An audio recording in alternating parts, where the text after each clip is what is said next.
Hello സുഹൃത്തുക്കളെ, Indian ഭരണഘടനയുടെ പുതിയ SSCRT-യില് നമുക്ക് പഠിക്കേണ്ട ഒരു ലെസൺ ആണ് ഭരണഘടനയ്ക്ക് ഒരു മുഖപുര എന്ന ലെസൺ. അത് നമുക്ക് എന്ത് ചെയ്യാം, ക്വസ്റ്റ്യൻ ആൻസർ രീതിയിൽ പഠിച്ചു വരാം.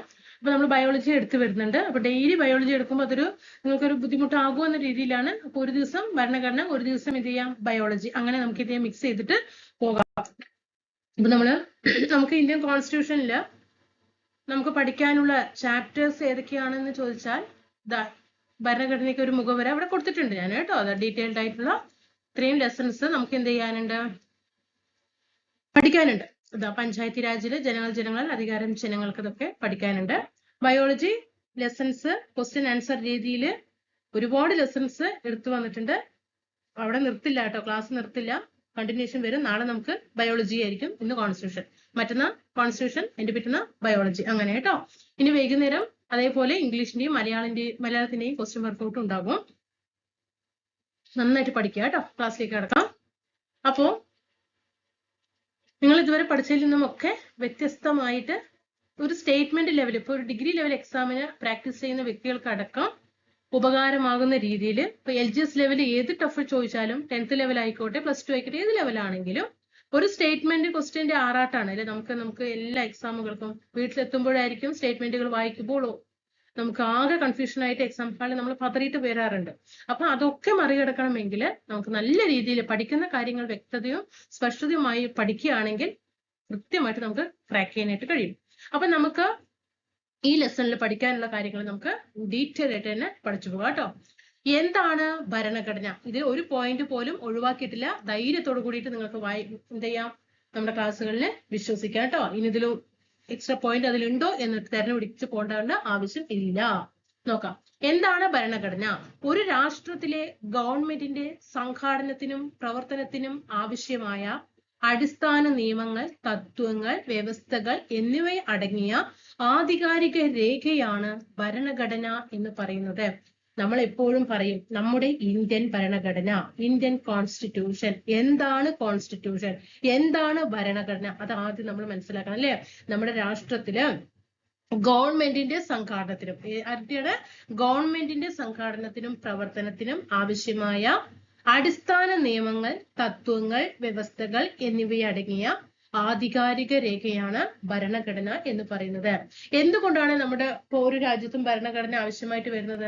ഭരണഘടന ഇല്ലെങ്കിൽ എന്താകും? നമ്മൾ വിചാരിച്ച പോലെയൊന്നും ആയിരിക്കില്ല അല്ലെ നമ്മുടെ രാജ്യത്തിന്റെ പോക്ക് എന്ന് പറയുന്നത്, ഏത് രാജ്യമായാലും. അപ്പോ ആ ഒരു ആധികാരിക രേഖയുള്ളത് കൊണ്ടാണ് എന്ത് ചെയ്യുന്നത്, ഓരോ നിയമത്തിനും എല്ലാവരും നിയമത്തിന് അതീതരായിട്ട് എന്ത് ചെയ്യുന്നത്, പാർലമെന്റ് ആണെങ്കിലും നമ്മുടെ ഗവൺമെന്റുകളാണെങ്കിലും നമ്മൾ ഓരോ വ്യക്തികളാണെങ്കിലും നിലനിന്ന് പോണത് തന്നെ ഭരണഘടനയെ അനുസരിച്ചു കൊണ്ടാണ് അല്ലെ. അപ്പോൾ ഭരണഘടന ആവശ്യമായി വരുന്നത് എന്തുകൊണ്ടാണ്? വളരെ വിശാലമായ ഭൂപ്രദേശമുള്ള ധാരാളം ജനസംഖ്യയുള്ള ശ്രദ്ധിക്കണേ, വളരെ വിശാലമായ ഭൂപ്രദേശമുള്ള ധാരാളം ജനസംഖ്യയുള്ള പല വിഭാഗങ്ങളിൽപ്പെട്ട ജനങ്ങൾ ഒന്നിച്ചു താമസിക്കുന്ന രാജ്യമാണ് നമ്മുടേത്. ചില നിയമങ്ങളും ചട്ടങ്ങളും വ്യവസ്ഥകൾക്കനുസരിച്ചുമാണ് ഇത്തരം വൈവിധ്യങ്ങളുള്ള നമ്മുടെ രാജ്യം മുന്നോട്ട് പോകുന്നത്. ഇതുപോലെ മിക്ക രാജ്യങ്ങൾക്കും അവയുടെ നിലനിൽപ്പിനും ഭരണത്തിനും സഹായിക്കുന്ന അടിസ്ഥാന തത്വങ്ങൾ അടങ്ങിയ ഒരു ഏകീകൃത രേഖയുണ്ട്. ഇതാണ് ഭരണഘടന എന്ന് പറയുന്നത്. ഇത് മനസ്സിലായല്ലോ. ഇനി ഹമ്മുറാബിയുടെ നിയമസംഹിതയെ കുറിച്ചിട്ട് ഒരു ചെറിയ കുറിപ്പ് തയ്യാറാക്കാൻ പറഞ്ഞിട്ടുണ്ട്. ഹമ്മുറാബി എന്താണ്? ലോകത്തിലെ ഏറ്റവും പഴക്കം ചെന്ന നിയമസംഹിതകളിൽ ഒന്നാണ്. പ്രീവിയസ് ക്വസ്റ്റ്യൻ ആണ്.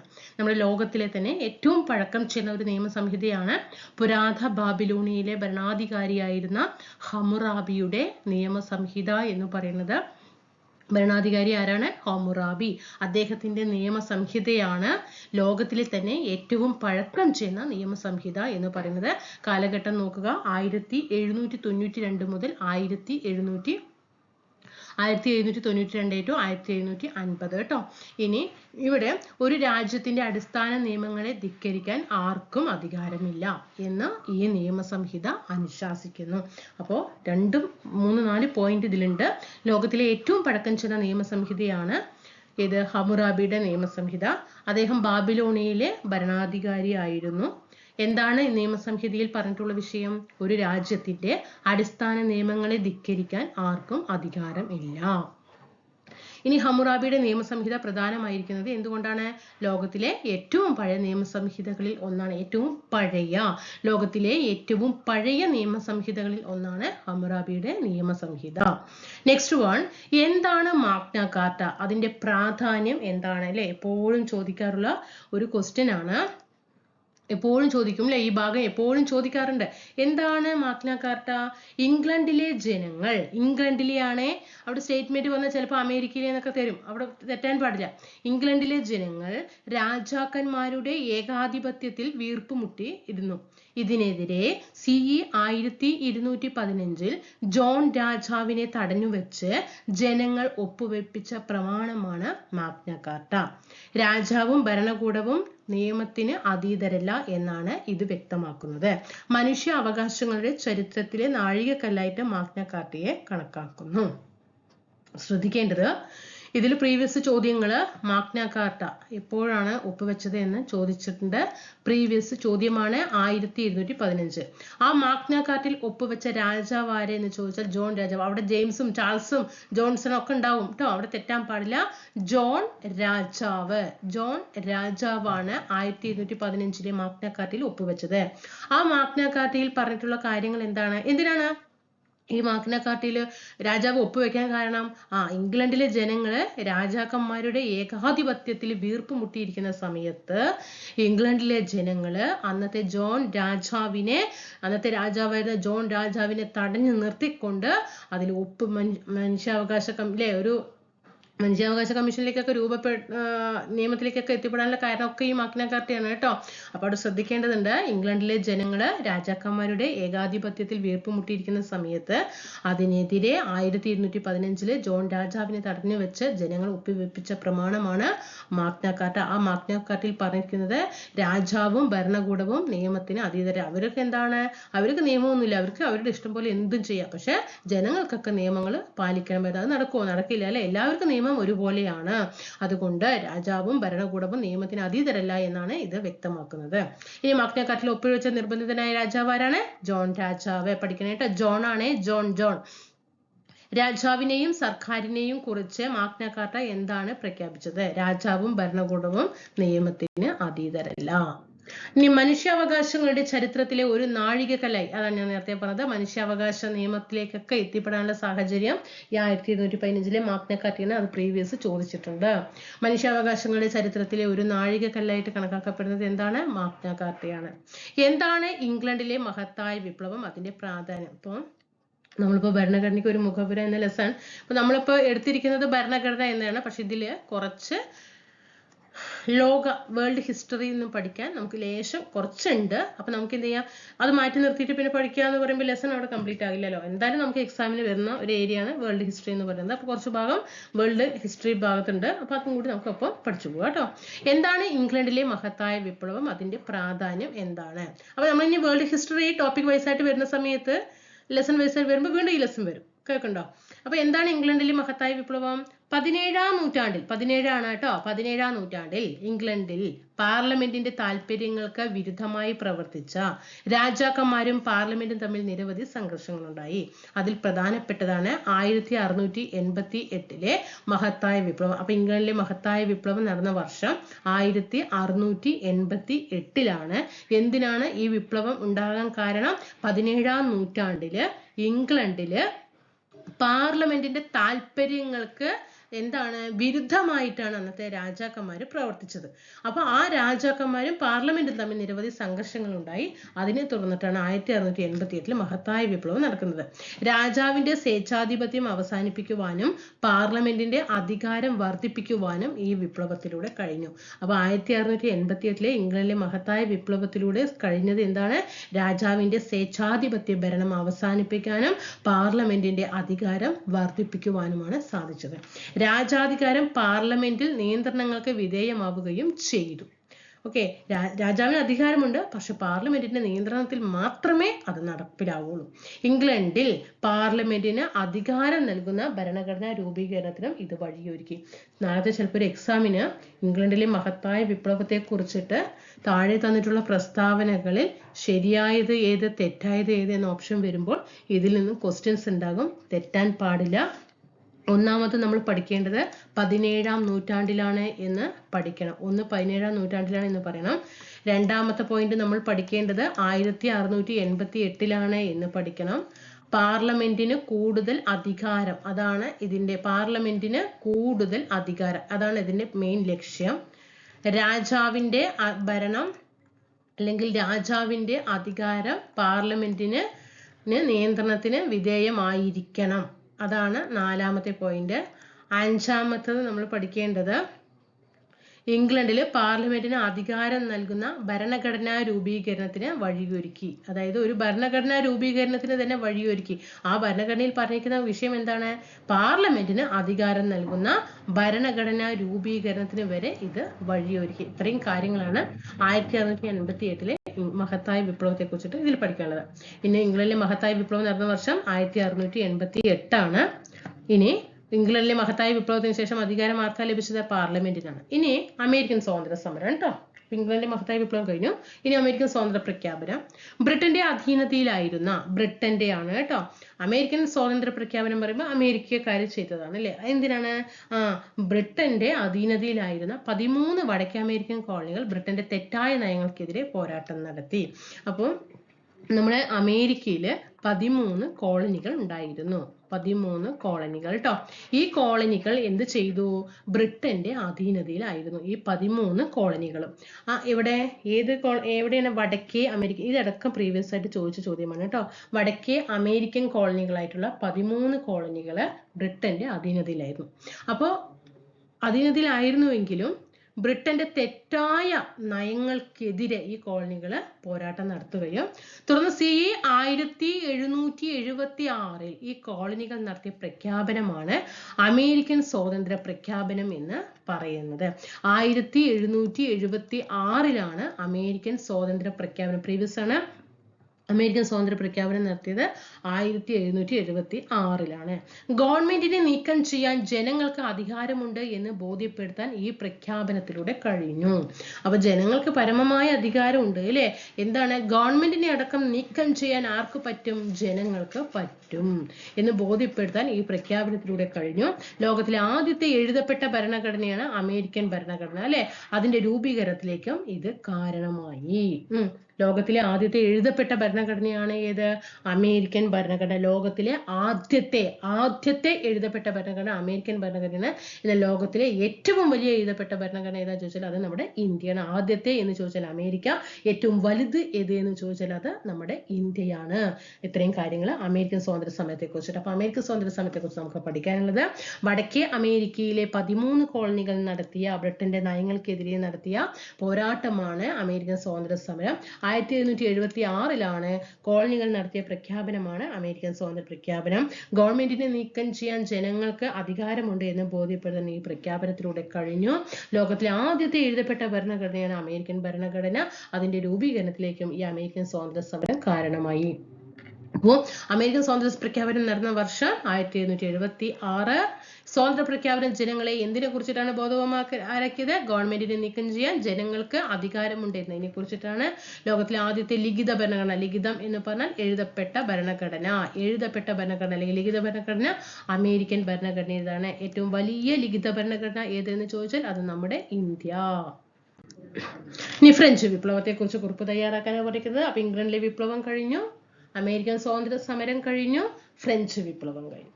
നോക്കാം. സ്വാതന്ത്ര്യം, സമത്വം, സാഹോദര്യം എന്നീ മുദ്രാവാക്യങ്ങൾ ഉയർത്തിയിട്ടാണ്. സ്വാതന്ത്ര്യം, സമത്വം, സാഹോദര്യം എന്നീ മുദ്രാവാക്യങ്ങൾ ഉയർത്തി ഫ്രഞ്ച് ജനത 1789 നടത്തിയ വിപ്ലവമാണ് ഫ്രഞ്ച് വിപ്ലവം. എളുപ്പമാണ് ഇത്. പിന്നെ നമ്പർ നമുക്ക് പഠിക്കാം. 7, 8, 9 അടുത്തടുത്ത നമ്പർ അല്ലേ. 1688 ഇംഗ്ലണ്ടിലെ മഹത്തായ വിപ്ലവം. 1776 അമേരിക്കൻ സ്വാതന്ത്ര്യ പ്രഖ്യാപനം. 1789 ഫ്രഞ്ച് വിപ്ലവം. വർഷങ്ങൾ എല്ലാം പ്രീവിയസ് ആണ് കേട്ടോ. എന്താണ് ഫ്രഞ്ച് വിപ്ലവത്തിന്റെ മുദ്രാവാക്യം? സ്വാതന്ത്ര്യം, സമത്വം, സാഹോദര്യം. രാജാധികാരത്തിനെതിരെ ജനങ്ങളുടെ പരമാധികാരം എന്ന ആശയം അംഗീകരിക്കപ്പെട്ടത് ഈ വിപ്ലവത്തിലൂടെയാണ്. ഇത് 2025 ഒരു എക്സാമിന്റെ ചോദ്യമാണ് കേട്ടോ. അന്ന് ഈ ക്വസ്റ്റ്യൻ, അതായത് മിക്ക 100-90% പേരുടെ ഇടയിലും ഈ ക്വസ്റ്റ്യന് ആൻസർ കിട്ടിയിട്ടുണ്ടായിരുന്നില്ല.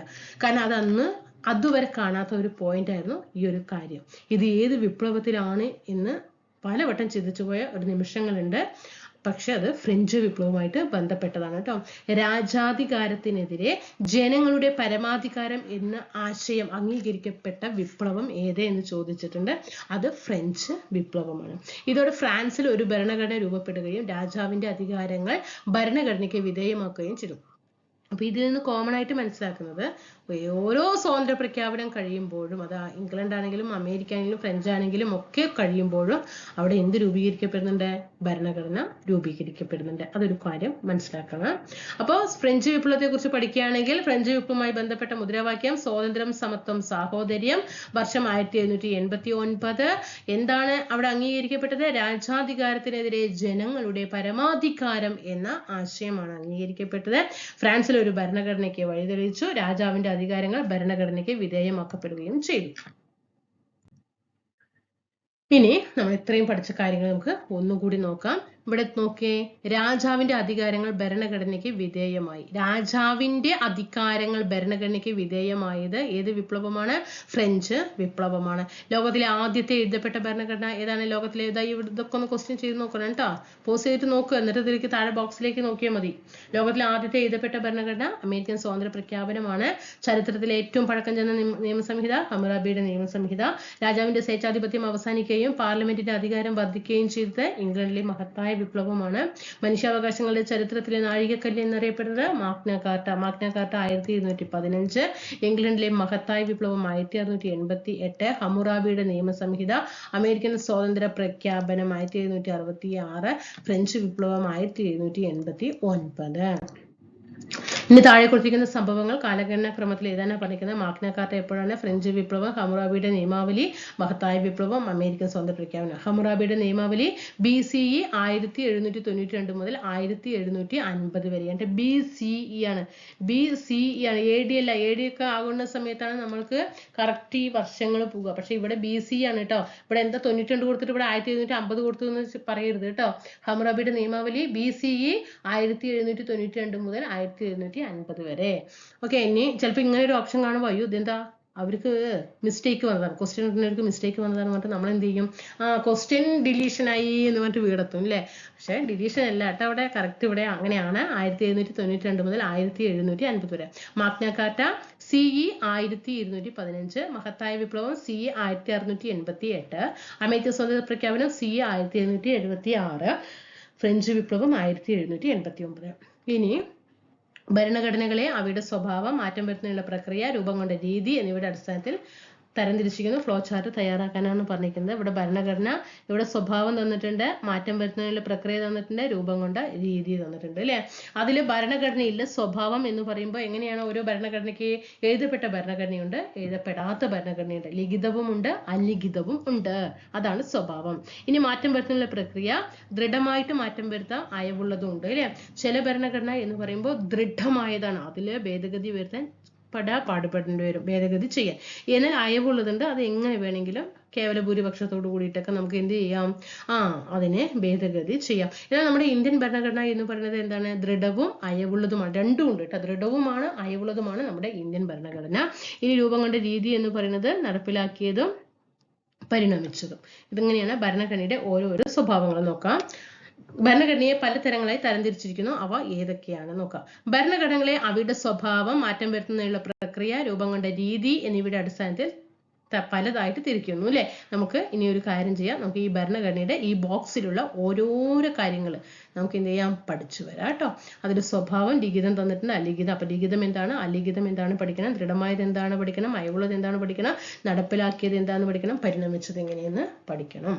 നോക്കാം. അപ്പോൾ ഭരണഘടനകളെ പല തരങ്ങളായിട്ട് തരംതിരിച്ചിട്ടുണ്ട്. ഭരണഘടനകളെ അവയുടെ സ്വഭാവം, മാറ്റം വരുന്നതിനുള്ള പ്രക്രിയ, രൂപം കൊണ്ട രീതി എന്നിവയുടെ അടിസ്ഥാനത്തിൽ പലതായി തരംതിരിച്ചിരിക്കുന്നു. അതിൽ ഒന്നാമത്താണ് ലിഖിതം. ഒരു രാഷ്ട്രത്തിന്റെ അടിസ്ഥാന തത്വങ്ങളും നിയമങ്ങളും വ്യവസ്ഥാപിതമായ രീതിയിൽ എഴുതി തയ്യാറാക്കി പുസ്തക രൂപത്തിൽ ക്രോഡീകരിച്ചതാണ് ലിഖിത ഭരണഘടന. എഴുതി തയ്യാറാക്കി പുസ്തക രൂപത്തിൽ ക്രോഡീകരിച്ചതാണ് ലിഖിത ഭരണഘടന എന്ന് പറയുന്നത്. ആദ്യത്തെ എഴുതപ്പെട്ട ലിഖിത ഭരണഘടന ഏതാണ്? അമേരിക്കയുടേതാണ്.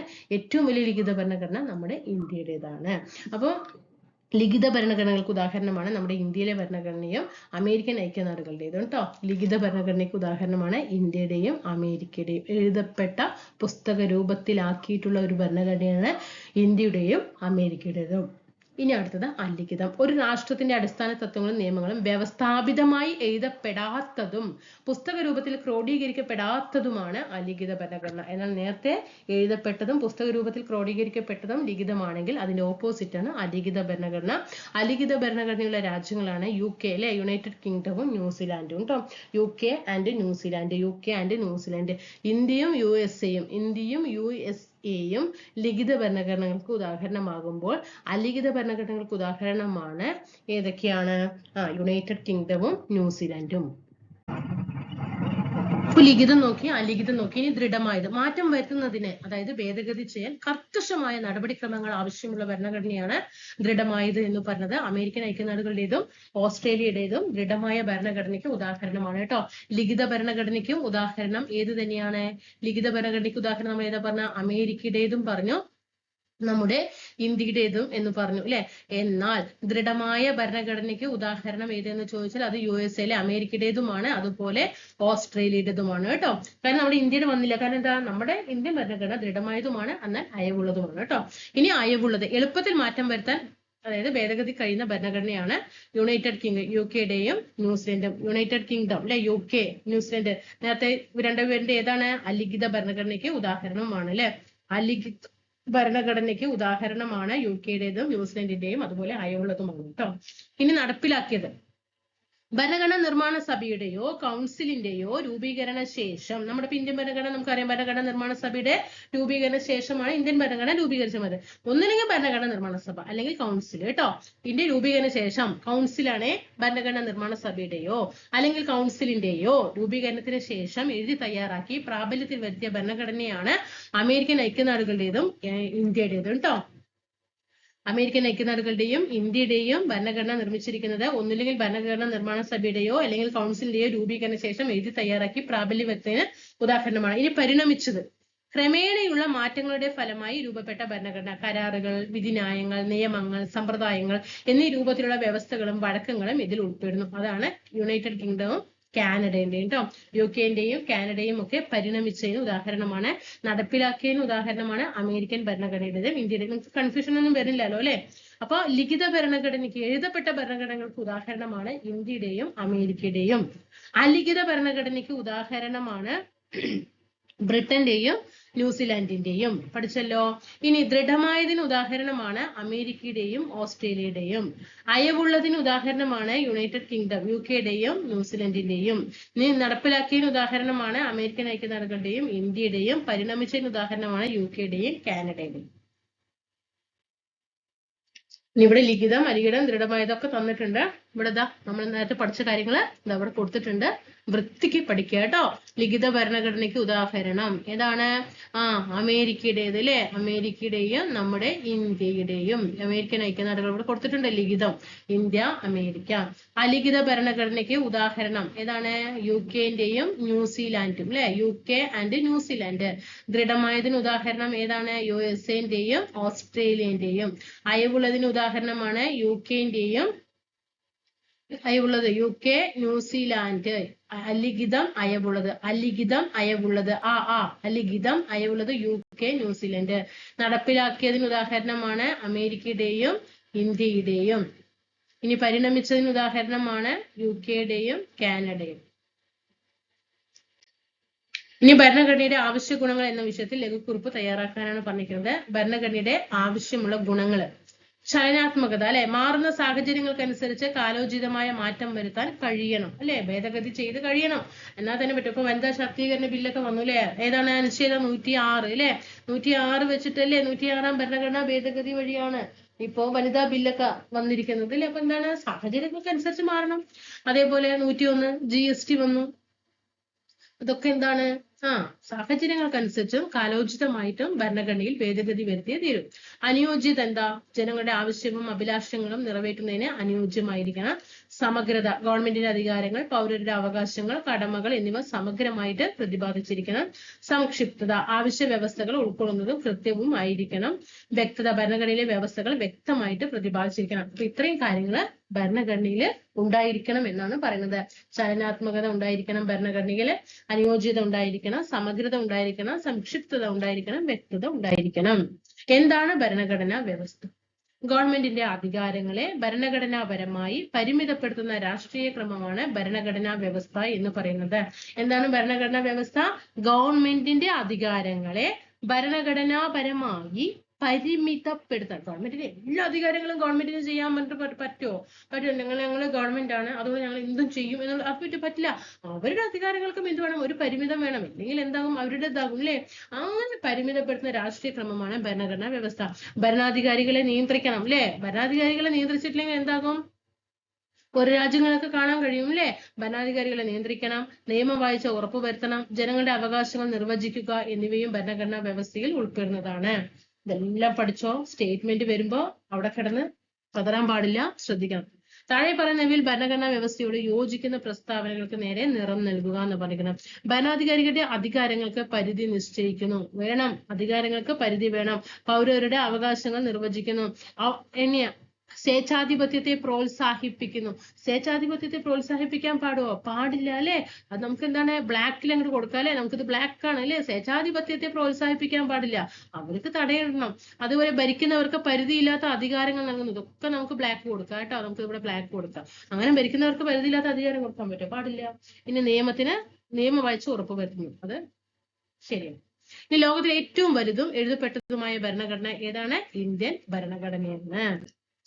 ഇനി ഇന്ത്യൻ ഭരണഘടന എങ്ങനെയാണ് നമ്മുടെ ഇന്ന് കാണുന്ന ഇന്ത്യൻ ഭരണഘടനയിലേക്ക് എത്തിച്ചേർന്നത്? ഇന്ത്യൻ ഭരണഘടന എങ്ങനെ എത്തി? 1950 ജനുവരി 26-ന് നമ്മുടെ ഇന്ത്യൻ ഭരണഘടന നിലവിൽ വന്നു അല്ലെ? ഒപ്പുവെച്ചത് എപ്പോഴാണ്? 1949 നവംബർ മാസം 26-ാം തീയതി ഒപ്പുവെച്ചു ഇന്ത്യൻ ഭരണഘടനയിൽ. അത് കഴിഞ്ഞ് 49 കഴിഞ്ഞ് 50 ജനുവരി 26-ന് ഇന്ത്യൻ ഭരണഘടന നിലവിൽ വരികയും ചെയ്തു അല്ലെ? ഈ നവംബർ 26-ആണ് റിപ്പബ്ലിക് ഡേ ആയിട്ട് ആഘോഷിക്കുന്നത്. അപ്പോ ഈ 50 ജനുവരി 26-ലേക്ക് നിലവിൽ വന്ന സാഹചര്യങ്ങൾ, ഇന്ത്യൻ ഭരണഘടനയിലേക്ക് എത്തിപ്പെടാനുണ്ടായ സാഹചര്യങ്ങൾ എന്തൊക്കെയാണെന്ന് നോക്കാം. ഇന്ത്യയുമായി വ്യാപാര ബന്ധം സ്ഥാപിക്കുന്നതിന് വേണ്ടി CE 1600-ൽ ഇംഗ്ലീഷ് ഈസ്റ്റ് ഇന്ത്യ കമ്പനി സ്ഥാപിക്കപ്പെട്ടു. പ്രീവിയസ് ചോദ്യമാണ്. ഇംഗ്ലീഷ് ഈസ്റ്റ് ഇന്ത്യ കമ്പനി സ്ഥാപിതമായ വർഷം 1600. കച്ചവടത്തിനായി വന്ന ബ്രിട്ടീഷുകാർ ക്രമേണ അധികാരികളായി മാറിയതോടെ ഇന്ത്യയുടെ ഭരണം കമ്പനികളുടെ കൈകളിലായി അല്ലെ? അന്ന് കുരുമുളക് വ്യാപാരവും അല്ലെ, അന്ന് എന്താണ് സുഗന്ധ വ്യഞ്ജനങ്ങൾ കൊണ്ട് നിറഞ്ഞിരുന്ന നമ്മുടെ കേരളത്തില് ബ്രിട്ടീഷുകാർ എത്തുകയും ഒരു വ്യാപാരികളായിട്ടാണ് വന്നത് അല്ലെ? ഇവിടെ നിന്നുള്ള സാധനങ്ങളൊക്കെ കയറ്റി കൊണ്ടുപോകാൻ വ്യാപാരികളായിട്ട് വന്നവർ എന്ത് ചെയ്തു? ഈ നാടിനെ തന്നെ എന്ത് ചെയ്തു? നമ്മുടെ ഇന്ത്യയിൽ തന്നെ അധികാരം സ്ഥാപിക്കുകയാണ് ചെയ്തത്. അങ്ങനെ ഇന്ത്യയുടെ ഭരണം കമ്പനികളുടെ കൈകളാകുകയും. എന്നാൽ അതങ്ങനെ വിട്ടുകൊടുക്കാൻ പറ്റില്ല. ബ്രിട്ടീഷുകാർക്കെതിരെ ഇന്ത്യക്കാർ നടത്തിയ ആദ്യത്തെ ബഹുജന സമരം, അങ്ങനെ ചോദ്യം വന്നാൽ കൺഫ്യൂഷൻ വരാൻ പാടില്ല കേട്ടോ. ബ്രിട്ടീഷുകാർക്കെതിരെ ഇന്ത്യക്കാർ നടത്തിയ ആദ്യത്തെ ബഹുജന സമരമാണ് 1857-ലെ ഒന്നാം സ്വാതന്ത്ര്യ സമരം. ഇതിനെ തുടർന്ന് ഇംഗ്ലീഷ് ഈസ്റ്റ് ഇന്ത്യ കമ്പനിയുടെ ഭരണം അവസാനിക്കുകയും, ചോദ്യം ചോദിച്ചതാണ്, ഇത് പ്രീവിയസ് ചോദ്യമാണ്. ഇംഗ്ലീഷ് ഈസ്റ്റ് ഇന്ത്യ കമ്പനിയുടെ ഭരണം അവസാനിപ്പിച്ച സമരം ഏത് എന്ന് ചോദിക്കാറുണ്ട്. അത് ഒന്നാം സ്വാതന്ത്ര്യ സമരമായ 1857-ലെ ഒന്നാം സ്വാതന്ത്ര്യ സമരമാണ്. അത് പ്രീവിയസ് ചോദ്യമാണ്. അതേപോലെ ഇത് ഒരു പ്രീവിയസ് ചോദ്യമാണ്. ഇന്ത്യയുടെ ഭരണം ബ്രിട്ടീഷ് രാജ്ഞി നേരിട്ട് ഏറ്റെടുത്ത, ഇന്ത്യയുടെ ഭരണം ബ്രിട്ടീഷ് രാജ്ഞി നേരിട്ട് ഏറ്റെടുത്ത സമരം ഏത് സമരത്തിനെ തുടർന്നിട്ടാന്ന് ചോദിച്ചാൽ 1857-ലെ ഒന്നാം സ്വാതന്ത്ര്യ സമരത്തെ തുടർന്ന്. ഇന്ത്യൻ കൗൺസിൽ ആക്ടുകൾ ബ്രിട്ടീഷ് ഇന്ത്യയുടെ ഭരണകാര്യങ്ങളിൽ ഇന്ത്യക്കാരുടെ പങ്കാളിത്തം ഉറപ്പുവരുത്താൻ സഹായിച്ച നിയമങ്ങളാണ് ഇന്ത്യൻ കൗൺസിൽ ആക്ട്. അത് കഴിഞ്ഞു. ബ്രിട്ടീഷുകാർക്കെതിരെ ഇന്ത്യയുടെ സ്വാതന്ത്ര്യത്തിന് വേണ്ടി പോരാടിയ പ്രസ്ഥാനങ്ങളിൽ പ്രധാന പങ്ക് വഹിച്ചതാണ് INC അല്ലെ? Indian national Congress. എപ്പോഴാണ് രൂപീകൃതമായത്? 1885-ല്. 1857-ലെ ഒന്നാം സ്വാതന്ത്ര്യ സമരം ഭരണഘടനയിലേക്ക് വഴിതെളിച്ചു. അത് കഴിഞ്ഞ് ഇന്ത്യൻ നാഷണൽ കോൺഗ്രസ് ഇന്ത്യക്ക് ഒരു ഭരണഘടന തയ്യാറാക്കുന്നതിനായിട്ട് സ്വതന്ത്ര ഭരണഘടനാ നിർമ്മാണ സഭ വേണമെന്ന ആവശ്യം ഔദ്യോഗികമായി മുന്നോട്ട് വെച്ചതും ഈ പ്രസ്ഥാനമാണ്. പ്രീവിയസ് ചോദ്യമാണ്. ഇന്ത്യൻ ഭരണഘടന നമ്മുടെ ഇന്ത്യക്ക് ഒരു ഭരണഘടന തയ്യാറാക്കുന്നതിന് വേണ്ടിയിട്ട് എന്ത് വേണം? ഒരു ഭരണഘടനാ നിർമ്മാണ സഭ വേണമെന്ന ആവശ്യം മുന്നോട്ട് വെച്ചതും INC ആണ്. ഇന്ത്യക്കാരുടെ ഭരണ പങ്കാളിത്തം ക്രമേണ വർദ്ധിപ്പിക്കുന്നതിനും ഇന്ത്യയിൽ മെച്ചപ്പെട്ട ഭരണം ഉറപ്പുവരുത്തുന്നതിനും വേണ്ടി ബ്രിട്ടീഷുകാർ നടപ്പിലാക്കിയ നിയമമാണ് ഗവൺമെന്റ് ഓഫ് ഇന്ത്യ ആക്ടുകൾ. ഓക്കെ, എന്തിനാണ് ഒരുപാട് ഗവൺമെന്റ് ഓഫ് ഇന്ത്യ ആക്ടുകൾ വന്നിട്ടുണ്ട് അല്ലെ? അപ്പൊ അതിന് ഏറ്റവും പ്രധാനമാണ് 1935 ഗവൺമെന്റ് ഓഫ് ഇന്ത്യ ആക്ട് എന്ന് പറയുന്നത്. അതിന് മുമ്പ് ഗവൺമെന്റ് ഓഫ് ഇന്ത്യ ആക്ട് വന്നിട്ടുണ്ട്. എന്തിനു വേണ്ടിയിട്ട് ഈ ആക്ടുകളൊക്കെ കൊണ്ടുവന്നത്? ഇന്ത്യക്കാരുടെ ഭരണ പങ്കാളിത്തം വർദ്ധിപ്പിക്കാൻ വേണ്ടിയിട്ടും ഇന്ത്യയിൽ മെച്ചപ്പെട്ട ഭരണം ഉറപ്പുവരുത്തുന്നതിനും വേണ്ടിയിട്ട് ബ്രിട്ടീഷുകാർ നടപ്പിലാക്കിയ നിയമമാണ് ഗവൺമെന്റ് ഓഫ് ഇന്ത്യ ആക്ട്. ഇന്ത്യക്ക് പൂർണ്ണമായ സ്വയംഭരണ അധികാരം നൽകുന്നതിന് വേണ്ടി ബ്രിട്ടീഷ് ഗവൺമെന്റ് ക്യാബിനറ്റ് മിഷനെ ഇന്ത്യയിലേക്ക് അയച്ചു അല്ലെ? ഭരണഘടനയൊക്കെ വന്ന് ഇന്ത്യക്ക് സ്വാതന്ത്ര്യമൊക്കെ കിട്ടി, അങ്ങനെ സ്വയംഭരണ അധികാരം ഇന്ത്യക്ക് നൽകണം അല്ലെ? അതിനു വേണ്ടിയിട്ടാണ് ബ്രിട്ടീഷ് ഗവൺമെന്റ് അയച്ചതാണ് ക്യാബിനറ്റ് മിഷൻ. അപ്പോ ഇന്ത്യൻ ഭരണഘടനയിലേക്ക് എത്തിച്ചേർന്ന ഒരു സംഭവം എന്താണ്? ക്യാബിനറ്റ് മിഷൻ ഉണ്ട്. അതിനനുസരിച്ച് ഇന്ത്യക്കായിട്ട് ഒരു ഭരണഘടന തയ്യാറാക്കുന്നതിന് വേണ്ടി 46-ൽ ഭരണഘടനാ നിർമ്മാണ സഭ നിലവിൽ വന്നു. 46-ലാണ് ഭരണഘടനാ നിർമ്മാണ സഭ നിലവിൽ വരുന്നത്. 46. ഡോക്ടർ രാജേന്ദ്ര പ്രസാദ് ആയിരുന്നു ഭരണഘടനാ നിർമ്മാണ സഭയുടെ അധ്യക്ഷൻ. 46 കേട്ടോ, 46-ല് ഭരണഘടനാ നിർമ്മാണ സഭ വന്നു. ഡോക്ടർ രാജേന്ദ്ര പ്രസാദ് ആയിരുന്നു ഭരണഘടനാ നിർമ്മാണ സഭയുടെ അധ്യക്ഷൻ. BR അംബേദ്കർ ചെയർമാൻ ആയിട്ടുള്ള ഡ്രാഫ്റ്റിംഗ് കമ്മിറ്റിയാണ് ഭരണഘടനയുടെ കരട് രൂപം എഴുതി തയ്യാറാക്കിയത്. അപ്പൊ ഡ്രാഫ്റ്റിംഗ് കമ്മിറ്റിയുടെ ചെയർമാൻ ആരാണ്? BR അംബേദ്കർ ആണ്. എന്തിനാണ് ഈ ഡ്രാഫ്റ്റിംഗ് കമ്മിറ്റി? ഭരണഘടനയുടെ കരട് രൂപം എഴുതി തയ്യാറാക്കാൻ വേണ്ടിയിട്ടാണ് ഡ്രാഫ്റ്റിംഗ് കമ്മിറ്റി രൂപീകൃതമായത്. 7 പേർ അടങ്ങുന്നതായിരുന്നു ഡ്രാഫ്റ്റിംഗ് കമ്മിറ്റി അംഗങ്ങള്. അതില് BR അംബേദ്കർ ആയിരുന്നു ചെയർമാൻ.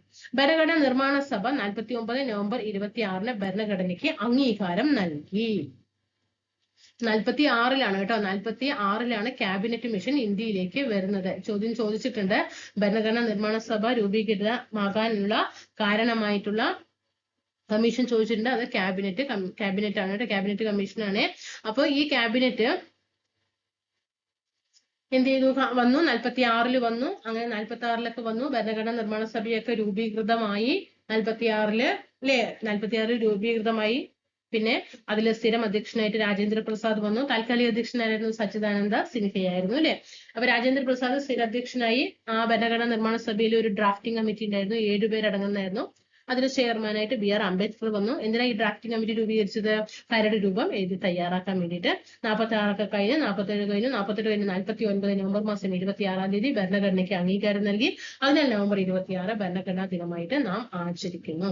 ഭരണഘടന ഔദ്യോഗികമായി നിലവിൽ വന്നത് 50 ജനുവരി 26-നാണ്. അന്ന് മുതൽ ഇന്ത്യ ഒരു പരമാധികാര ജനാധിപത്യ റിപ്പബ്ലിക്കായിട്ട് അറിയപ്പെടും. നേരത്തെ പറഞ്ഞ ഞാൻ എന്തോ പറഞ്ഞ ചെറിയ തെറ്റ് വന്നു. പിന്നീട് ഇങ്ങനെ ആലോചിച്ചു എന്താ ഇവിടെ തെറ്റ് വന്നല്ലോ എന്ന് വിചാരിച്ചു.